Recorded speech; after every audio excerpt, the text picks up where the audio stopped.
It's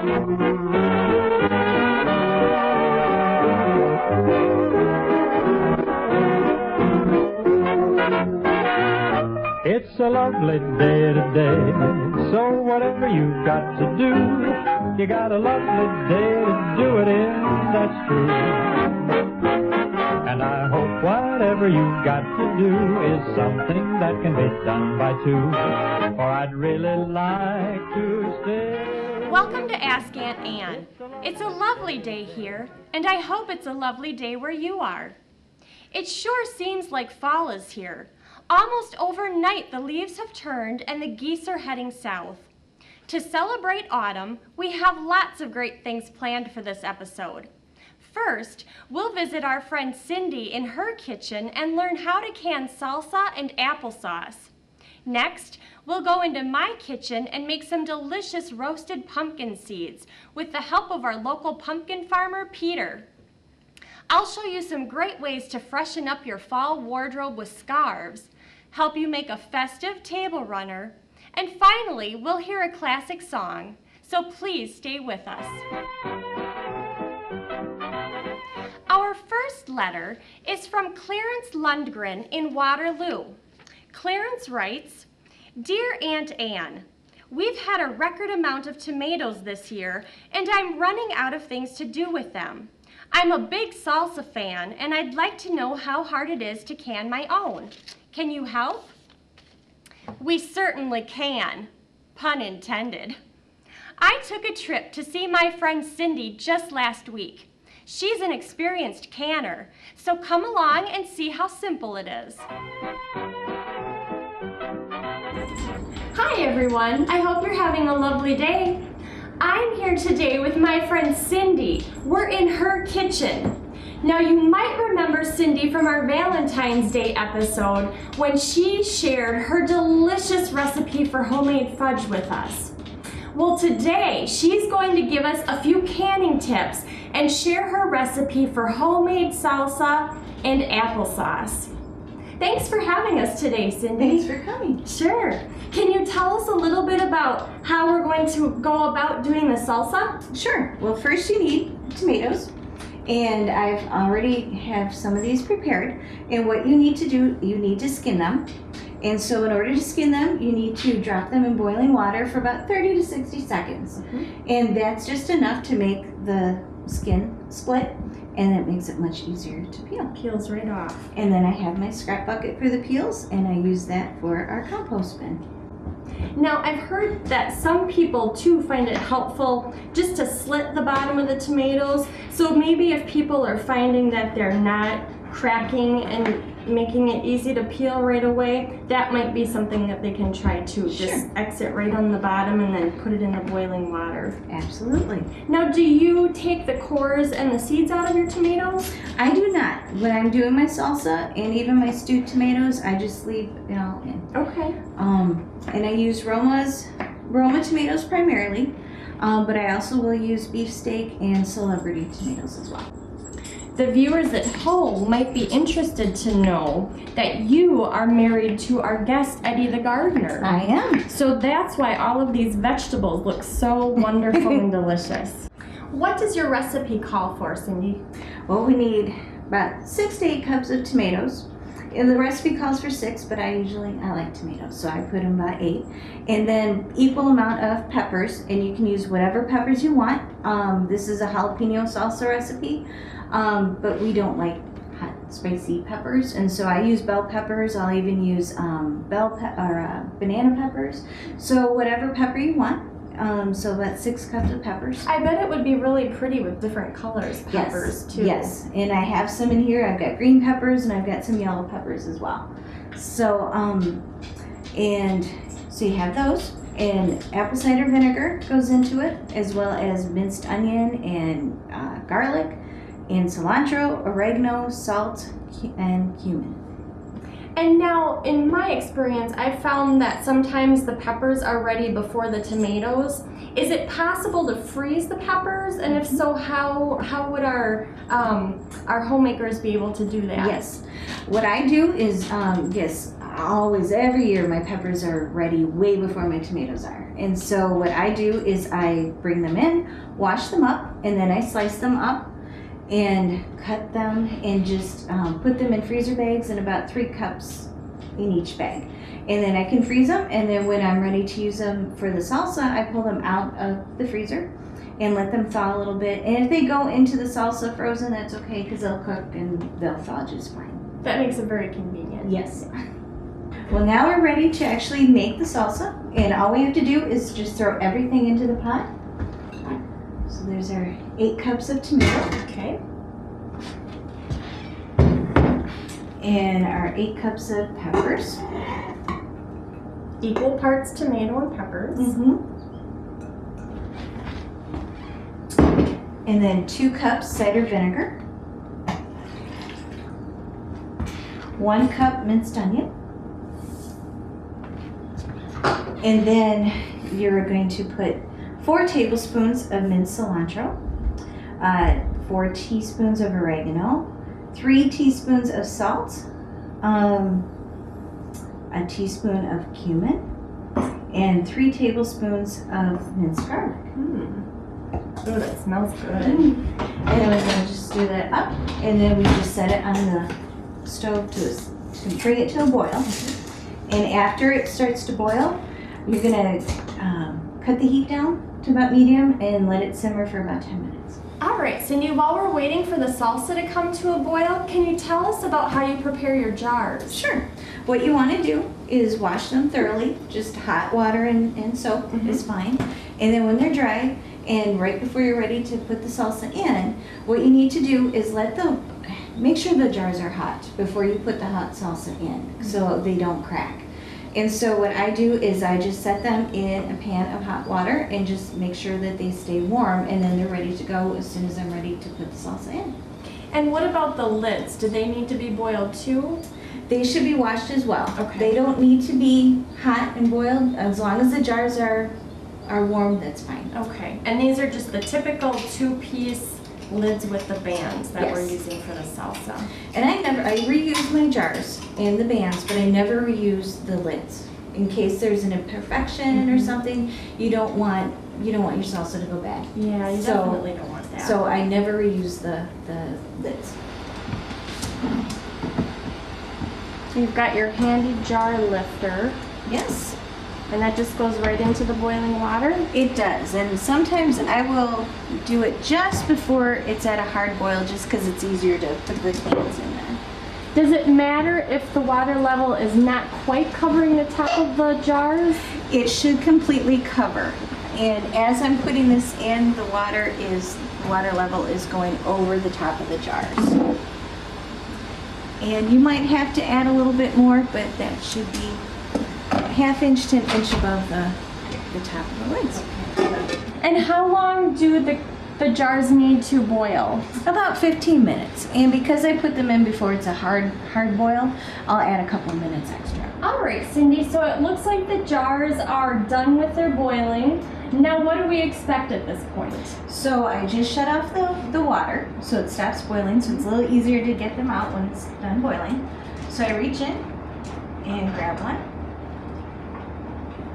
and place it on the towel. And then as they cool, the lids are going to seal and they'll make a ting sound. It's always exciting to hear that little pop of the lid. There we go, there's one. And is there a certain amount of time that they need to sit out? Up to 24 hours to cool completely on the inside as well. One of Cindy's other fall specialties is homemade applesauce. Cindy, tell us how we prepare your applesauce. Okay, well first we take the apple, and then I have this little contraption which will core it, slice it, and peel it.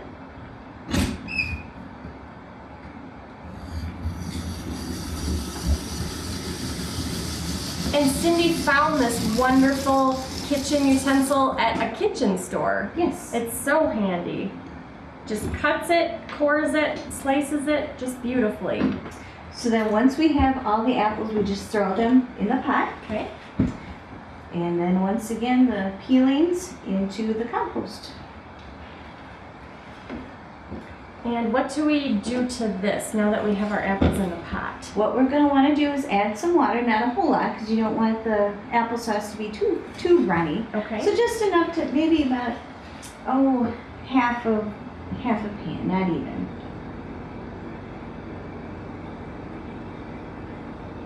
That's good. Okay. And then you want to add some of this fresh fruit, which will keep it from getting brown.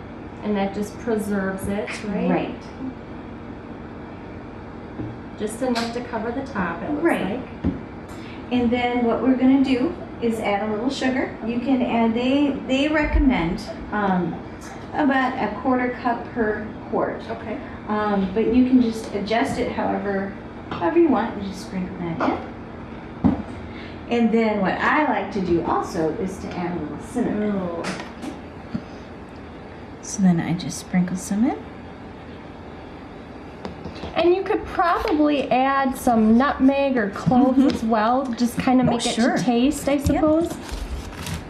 So then what we're going to do is put this on the stove and start to get it to cook. And as it cooks, you can start mashing the apples down and make it as chunky or as smooth as you want. Well, the jarred salsa looks delicious. I can't wait to try some. But now let's talk about how we put the applesauce into the jars. Okay, well, the apples cook for about 10-15 minutes. And I would stir them occasionally. And now I'm mashing them. It's up to you how chunky you want it, how much you want it mashed. I kind of like mine a little bit more chunky. So I think that's about what I'm going to do. Okay. And then we are going to put them, this needs to cool, and then you put them in the jars. And you can put whatever size jar you want. I kind of like these because they're nice little snack jars for lunch. Or I've also done as big as quart jars. If I'm taking a meal over to a family that has kids, I'll give them a quart of the applesauce. That's a nice gift. And now this actually goes right into the freezer. Yes, when it's cool completely, otherwise the jars will crack. And do you need to leave headspace in the applesauce jars as well? A little bit too, because as it freezes, it'll expand a little bit, so you don't want the jars to explode. So we're not going to put the lids on just yet, because we want that to cool. And we will need that to, it can sit a couple hours, and then it's ready to go into the freezer. Well, all of this looks and smells so delicious, Cindy. I'm so glad that you had the time to share your tips and secret recipes with us today. No problem. And I hope you all enjoy the applesauce and the salsa. The recipes will be on our website, askauntAnn.com. Well, Clarence, I hope that helped make up your mind. If you'd like to know more, I suggest you visit the National Center for Home Preservation website. I'll have that link on my webpage. To me, it just wouldn't be fall without pumpkins. And it looks like there's a bumper crop this year. I've asked our local pumpkin farmer to pick out a perfect one for me, and he's on his way over now. Oh, that's him. Excuse me while I go let him in. I think I found a good one for you, Ann. I hope you like it. I do. What a perfect jack-o'-lantern this will make. Tell us, Peter, how does one pick out the perfect pumpkin? Well, Ann, I like to think that we don't so much choose the pumpkin as they choose us. Well, Ann, everyone likes a little something different. It kind of reflects their personality. But there are a few things to look for. Choose a pumpkin that feels firm and heavy for its size. Turn the pumpkin over and place pressure on the bottom with your thumbs. If it flexes or gives, your pumpkin is not fresh. Look for soft spots, mold, wrinkles, or open cuts that would indicate damage or early spoilage. Choose a pumpkin with a solidly attached stem. A green stem indicates a freshly harvested pumpkin. Place your pumpkin on a flat surface to check if it will sit flat after being carved. Speaking of carving, how do you carve your pumpkins, Peter? Well, Ann, I like to do it the traditional way. Not that there aren't some great new ways, but I like to make a lid, pull out the seeds, and cut out a happy face. Me too. They never seem to last very long though. Do you have any tips about how to preserve them? Well, there are a few things that help. After you've carved your pumpkin, use your fingertips dipped in vegetable oil to coat the cut edges of your jack-o'-lantern. If the design is intricate, you can use a cotton swab. During the day, keep your pumpkin out of the direct sun and covered with a damp towel. If you have room in your refrigerator, place your pumpkin in it overnight. If not, a bucket of water will work. You can also try adding a teaspoon of bleach to a bucket of water and dip your pumpkin in it to inhibit mold growth.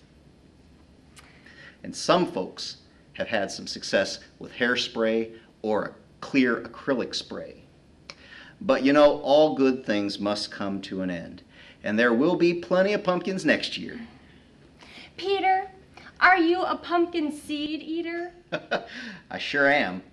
I love to roast as many as I can. What about you, Ann? Oh, so do I. Pumpkins and insides never get thrown into the compost pile here. I hope you save your seeds. It's really very easy. First, separate the seeds from the pulp. No need to wash them. Just pull the fibers and excess pulp off. Leaving remnants of the flesh on the seeds gives them a wonderful pumpkin flavor. In a bowl, coat seeds with oil, butter, and salt. For every 2 cups of seeds, use 1 teaspoon oil, 1 teaspoon butter, and 1 to 2 teaspoons of salt. Spread the seeds and bake on a baking sheet at 225 degrees Fahrenheit until seeds are golden crisp and dry, about 1 hour. Turn frequently to prevent scorching. Enjoy. I like to spice mine up a bit, Ann. Add 1 teaspoon Worcestershire sauce, 1 teaspoon soy sauce, chili powder to taste, garlic salt to taste, cayenne pepper to taste, and seasoned salt to taste. One of my viewers sent in this tip.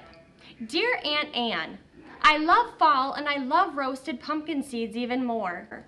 My favorite recipe calls for a 1/4 cup butter, 2 cups seeds, 1 teaspoon cinnamon, a 1/4 teaspoon ground nutmeg, and 2 tablespoons maple syrup. Besides eating them as a snack, I add to oatmeal, salads, and ice cream. I thought I'd share this with your viewers. Esther Stocklin, Helenville. Thanks for sharing, Esther. I'm going to try that one. All these recipes will be posted on our webpage, of course. One of my favorite ways to eat pumpkin seeds is to slice up a nice crisp apple, spread it with peanut butter, and sprinkle on some seeds. What a healthy snack. And quick, too. Peter, thanks so much for bringing me this wonderful pumpkin. I can't wait to carve it and roast the seeds. Well, I brought you a bushel of apples too, Ann. Where would you like me to put it? Oh, thank you. In the garage for now, I think.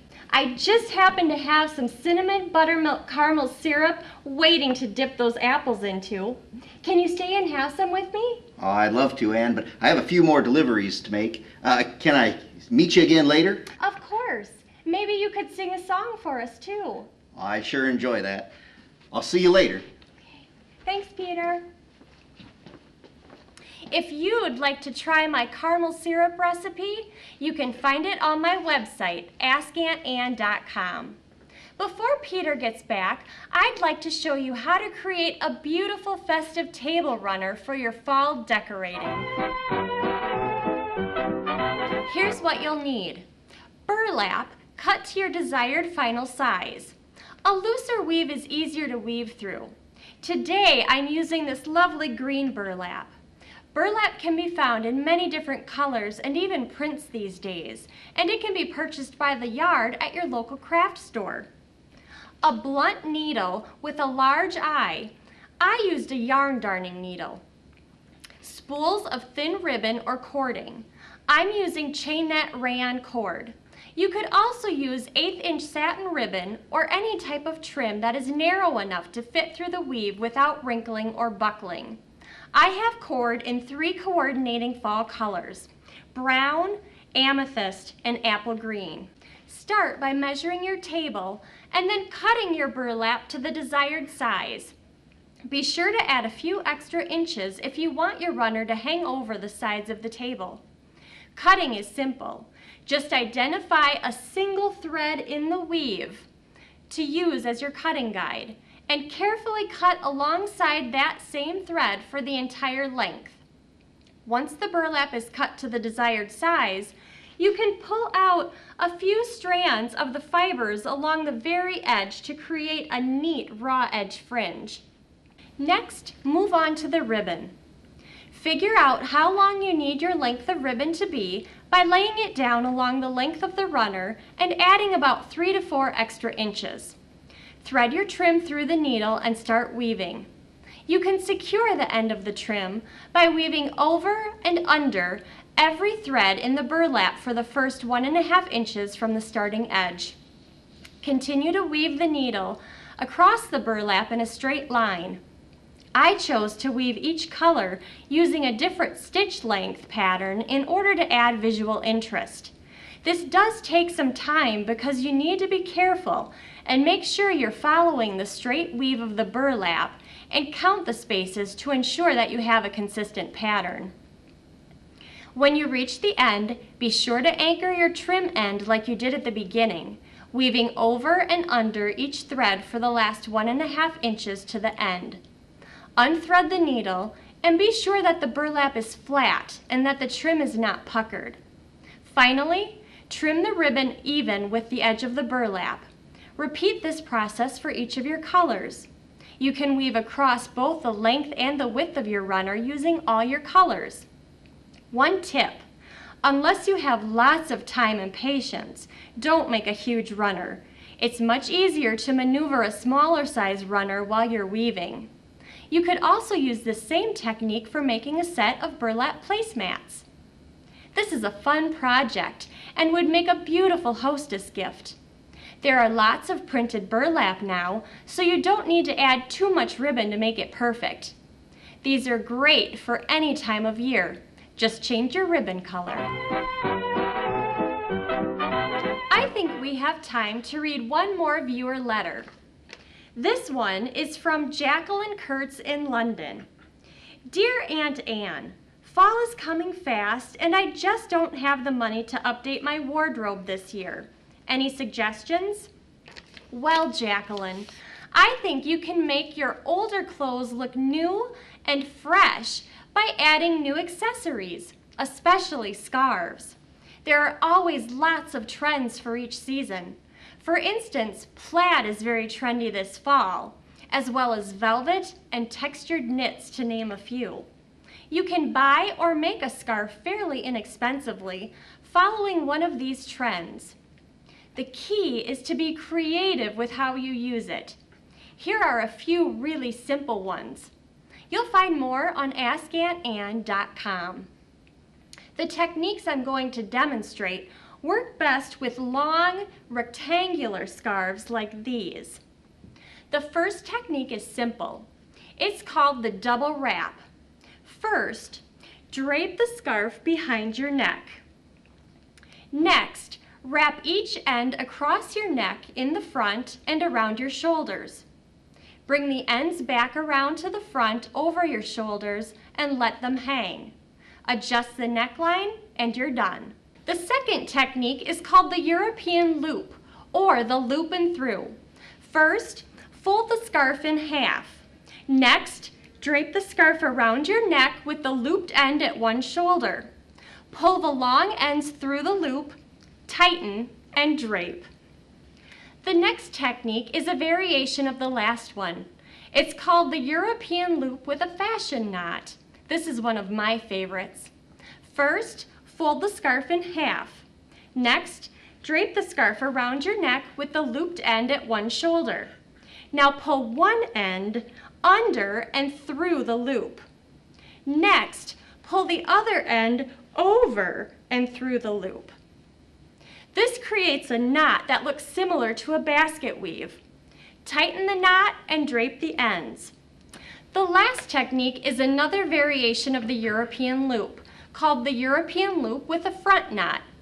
This works best with a scarf that's long and narrow. First, fold the scarf in half. Next, drape the scarf around your neck with the looped end at one shoulder. Pull the long ends through the loop. Next, pull the long ends up and under the neckline. And then tuck the ends down and over top of the neckline into that loop to create a knot in front that looks similar to a necktie. Tighten the knot and drape the ends. I hope that helped, Jacqueline. Post a picture of one you like on our Facebook page. Now it's time to get my refreshments ready for Peter. I'll meet you in the living room. Thanks so much for the snack, Ann. That was great. Now let me repay you by singing you one of my favorite songs. Thank you, Peter. It's perfect for this time of year. Shine on, harvest moon up in the sky. I ain't had no lovin' since January, February, June, or July. Snow time ain't no time to stay outside and spoon. So shine on, harvest moon. Shine on, harvest moon up in the sky. I ain't had no lovin' since January, February, June, or July.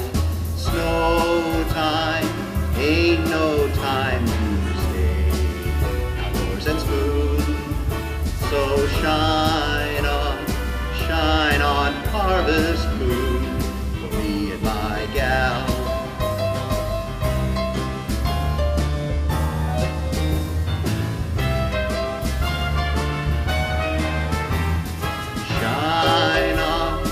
Shine on, harvest moon up in the sky. I ain't had no lovin' since January, February, June, or July. Snow time ain't no time to stay outside at school. So shine on, harvest moon.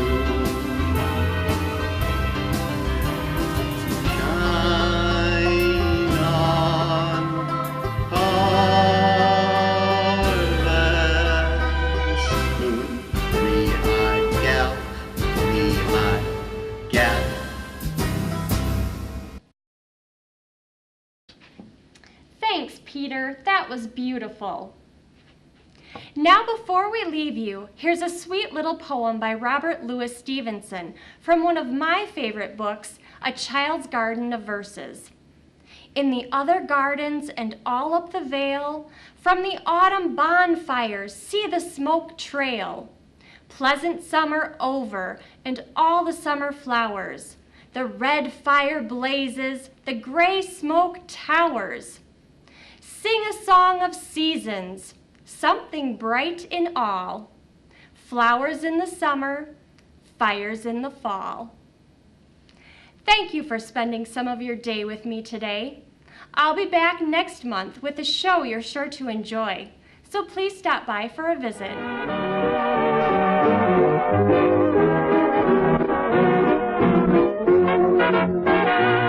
It's a lovely day today, so whatever you've got to do, you got a lovely day to do it in, that's true. And I hope whatever you've got to do is something that can be done by two, for I'd really like to stay. It's a lovely day today, and whatever you've got to do, I'd be so happy to be doing it with you. But if you've got something that must be done, and it can only be done by one, there is nothing more to say, except it's a lovely day for saying it's a lovely day.